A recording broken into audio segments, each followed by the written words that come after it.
నమస్కారం. ఈరోజు మనం చదువుకున్న అమ్మాయిలు తెలుగు చలనచిత్రం యొక్క విశేషాల గురించి తెలుసుకుందాము.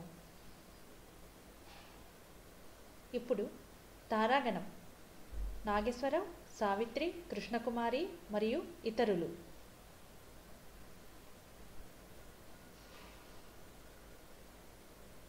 సంవత్సరం 1963. నేపథ్యగానం ఘంటసాల, సుశీల, ఆశాలత, పిబి శ్రీనివాస్, పిఠాపురం మరియు స్వర్ణలత. గీత రచయిత కొసరాజు, ఆరుద్ర మరియు సి నారాయణ రెడ్డి. సంగీతం ఎస్ రాజేశ్వరరావు గారు.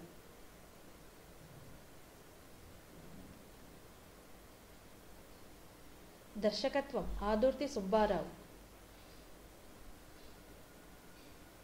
నిర్మాత డి మధుసూదనరావు.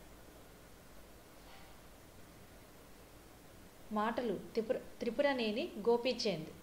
ఇప్పుడు ఈ చిత్రంలో నటించినటువంటి వారి యొక్క ఎవరు ఏ పాత్రలో తెలుసుకుందాము.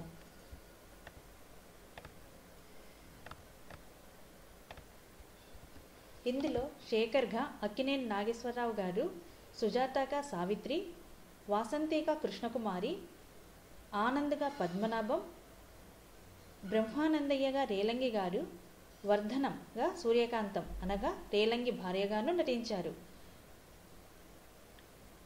ఇక శోభన్ బాబు అతిథి పాత్రలో ఈ సినిమాలో మనకు కనిపిస్తారు.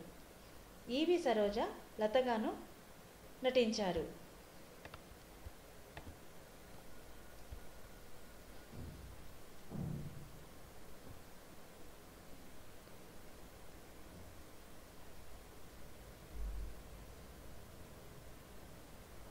ఇప్పుడు ఈ చిత్రానికి సంబంధించినటువంటి కొన్ని ముఖ్యమైన పాటలను తెలుసుకుందాము.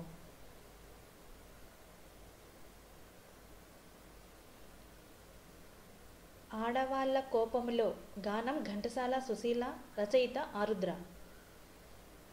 ఏమండోయ్ నిదుర లేవండోయ్.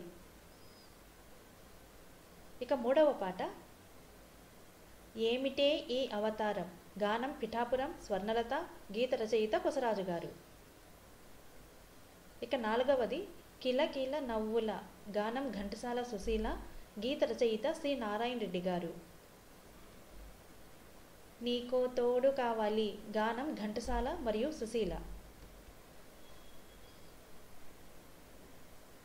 ఓహో చక్కని చిన్నది, గానం పిబి శ్రీనివాస్ మరియు ఆశాలత గారు. ఒకటే హృదయం కోసము, గానం ఘంటసాల మరియు సుశీల. వినిపించని రాగాలే, గానం ఘంటసాల మరియు సుశీల గారు. ఈ వీడియోను చూసినందుకు ధన్యవాదములు.